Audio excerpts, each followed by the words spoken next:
Today we are ranking all LMGs for Warzone and going over the best builds for each one, as well as going over some alternate attachments that we could play around with. If you've been a long-time Warzone player or just joined us recently, you may know that LMGs have been close to being meta almost every season, except for the Bruen, which was meta at some point. But LMGs have always been viable, at least some of them, and that's what I wanted to highlight today. For those of you who are new here, my name is Assassin. We bring you tips and tricks, crazy gameplay, and the best gun builds around, like the ones we're about to get into right now.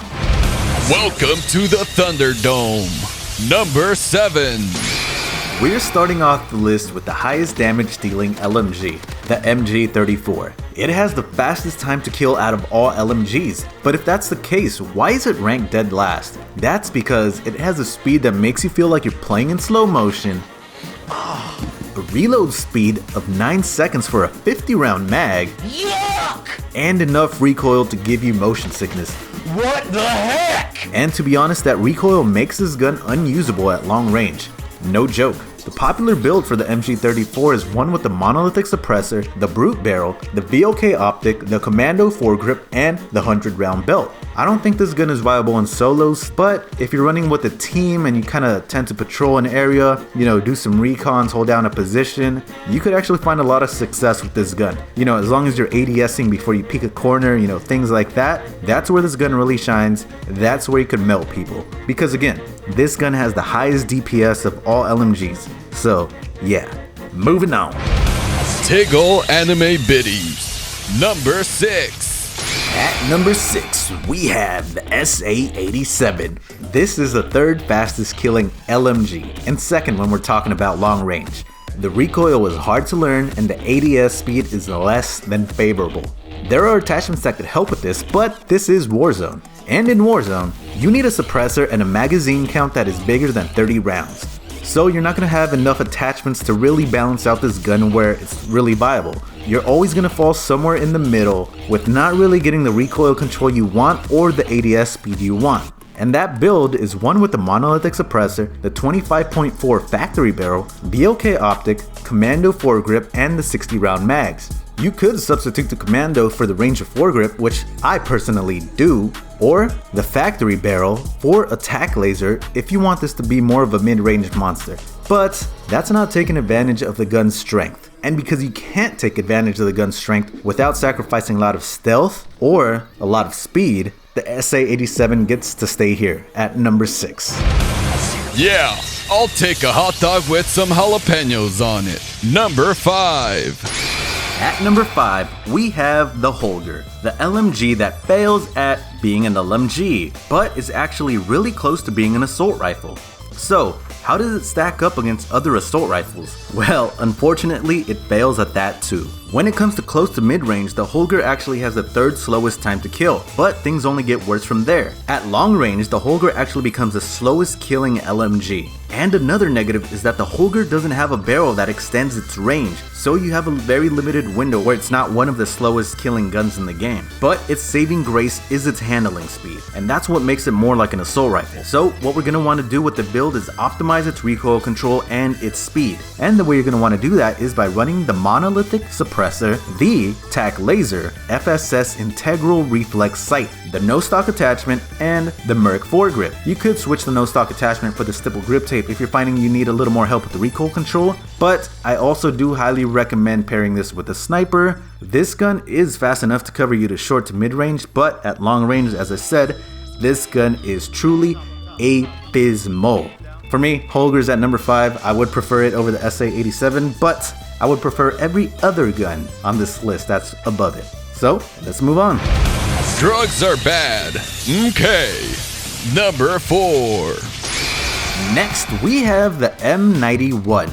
We finally stepped into the realm of viability, and it makes me so happy to say that, because now we could actually compete with the meta. Granted, some of these guns coming up aren't necessarily meta themselves, but they are good enough. Starting with the time to kill, up close the M91 has the second worst TTK for the LMG category, but unlike the Holger, it actually does what an LMG is supposed to do. and that's put as much damage downrange as possible. And when we get to a certain range, it's actually one of the fastest killing automatic weapons.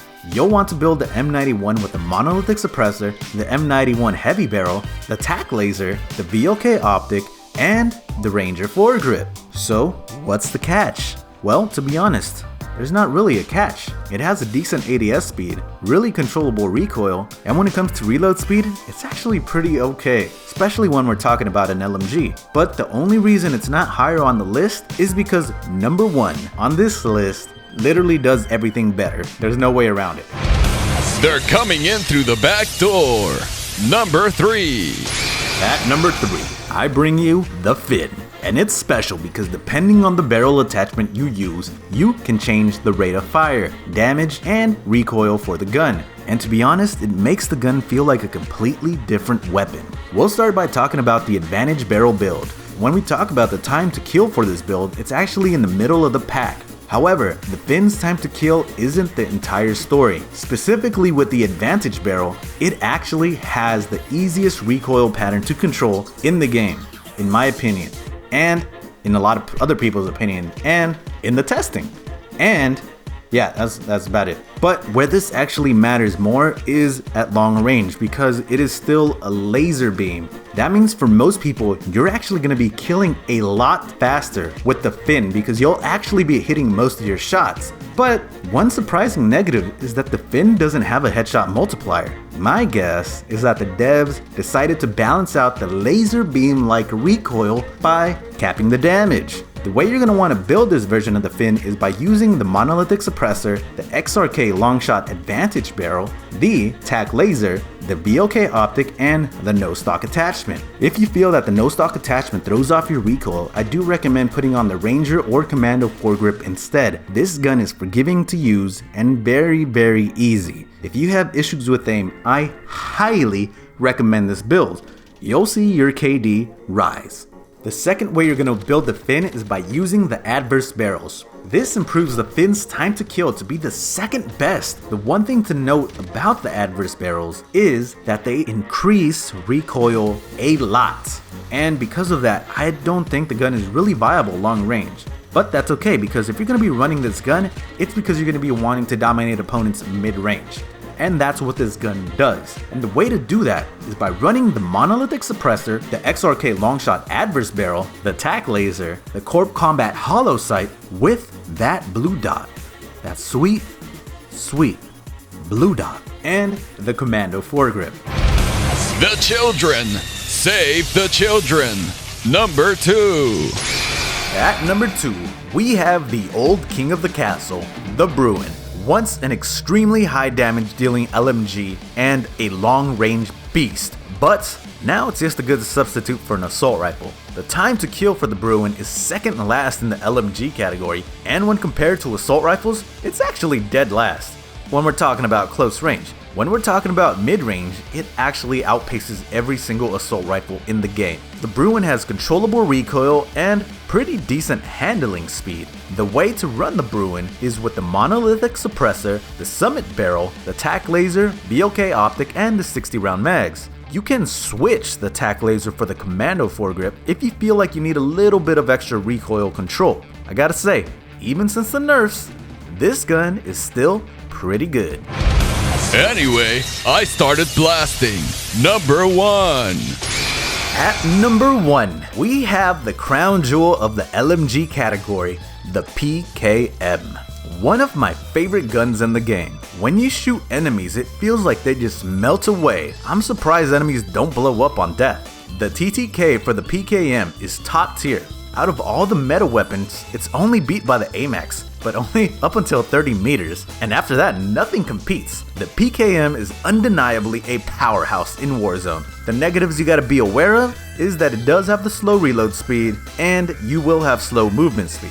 And because of that, you are going to want to run an SMG secondary. That way if you run out of ammo in a pinch, you could switch to it. And when you're traveling around the map, you could have that quicker movement speed. So that's what you cover for those. But everything else, like the handling speed, is fine, and the recoil is easy to learn. You're going to want to kit out the PKM with the monolithic suppressor, the 26.9 extended barrel, the tac laser, the BLK, and the secret sauce, the snatch grip. This attachment not only improves the recoil control, but the ADS speed as well. It's arguably the best attachment in the game. If you want to dominate opponents left and right, see your KD rise, and your win count, there is no better choice than the PKM. The only reason I run the Kilo instead is because I like to snipe.